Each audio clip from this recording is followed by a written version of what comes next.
Hello everyone, welcome back to my channel. So today we are going to paint August month flower, that is Gladiolus, and we are going to paint this using single stroke technique, one stroke technique, and that's gonna be quite interesting to paint. So I'm using S4 size brush. It is mob brush, or you can also use round brush, and it has one pointed end. So listen to me very carefully this part. So we need to fill our brush with one color. So I'm filling my brush with a yellow color, and then at the tip of the brush, so once you fill your brush with yellow color, at the tip of the brush you need to add concentrated color. So I'm using a rose metallic. You can use any color whatever you like orange, red.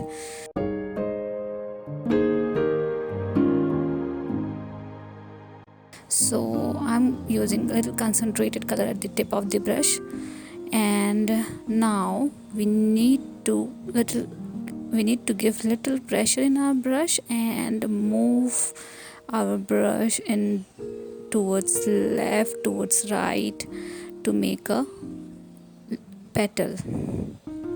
So this petal, as you can see, has both the shades. So that is what we want to achieve here. And for the gladiolus flower, it has 6 petals in it. So I'm going to create 3 petals like this. In a single stroke we are getting 2 different colors, 2 different shades, and that is the magic of this one stroke technique. So these are the 3 petals. Then I'm also going to add 3 more petals here, and leave some negative space in between these flowers. We are going to add stamen in there later, and one more petal like this. I'm giving little pressure to my brush and moving my brush towards left, towards right, to make petals like this. So it's totally depend on how you use one stroke technique. So if you are not aware about one stroke technique and how we can use this technique, you can refer to my video of one stroke flowers and one stroke leaves, wherein I have explained everything in detail.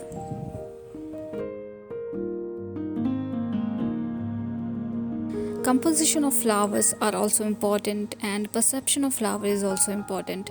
So you need to think around your flower perception, like flower direction should be towards left, towards right, and towards the center.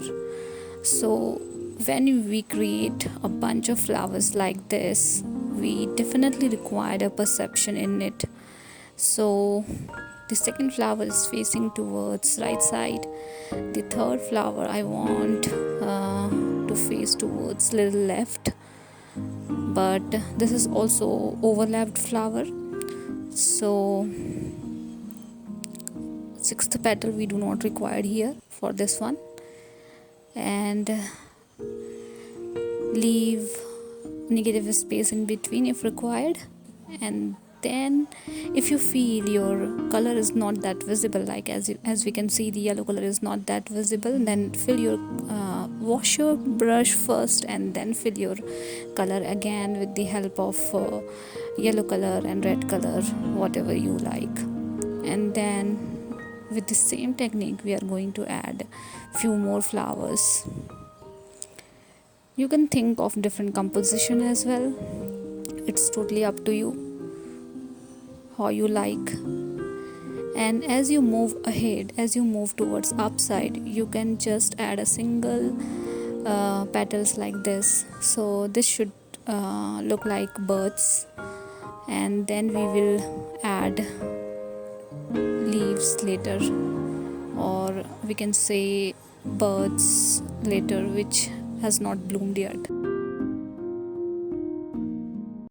And then if you are getting some space in between to add stems, then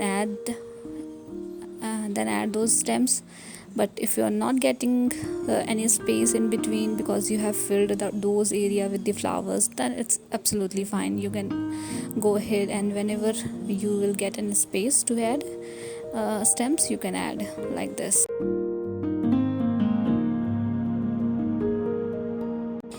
And then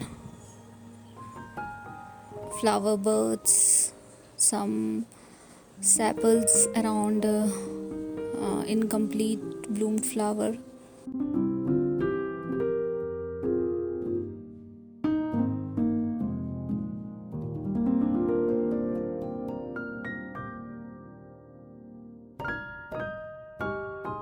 And for this I'm using size 1 fine brush.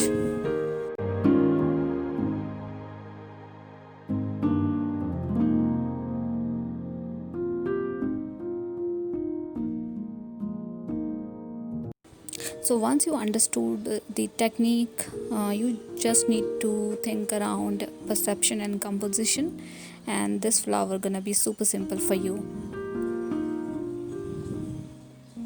We need to add a little stem in between negative area of these flowers,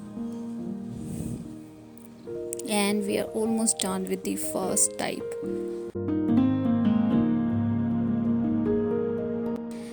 Now we are going to move with the second type. So for the second type also, I'm going to fill my brush with a little less concentrated color, and then at the tip I'll use more concentrated color, but the color this time is same. I'm not mixing two colors. So the second pattern is for beginners. So if you are a beginners and you are not able to combine two colors, then you can use same color like this. So fill your brush with less concentrated color, and then use more concentrated color at the tip of the brush. And for the second one, I'm not going to create flowers like I have done in the first one. I'm just going to add petals towards left and towards right, and that will gonna look like it is a flower. So for the second one, we're not thinking too much around flower shape. I'm just adding petals.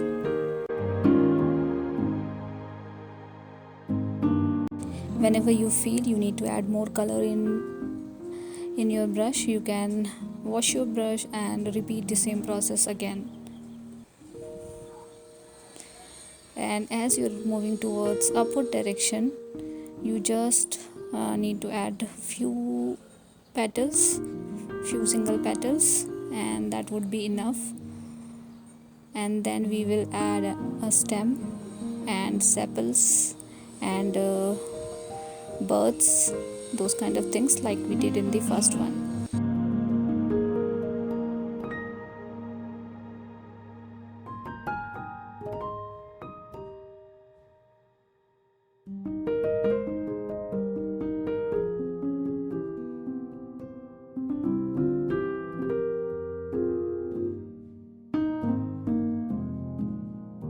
I really like this one stroke technique because within a few minutes we can paint beautiful flowers like this. We will get different shades as well in the single stroke. So I think this is quite interesting, and I like this technique very much. I really insist to you guys to try this technique at least once, so that you will also get to know what we can do. And I will also suggest you to go and check my one stroke flowers and one stroke leaves, wherein I have added a detailed description around how we can paint flowers and leaf using single stroke technique. So hope you have liked this video. Do let me know if you guys have any feedback for me, and thank you so much for watching.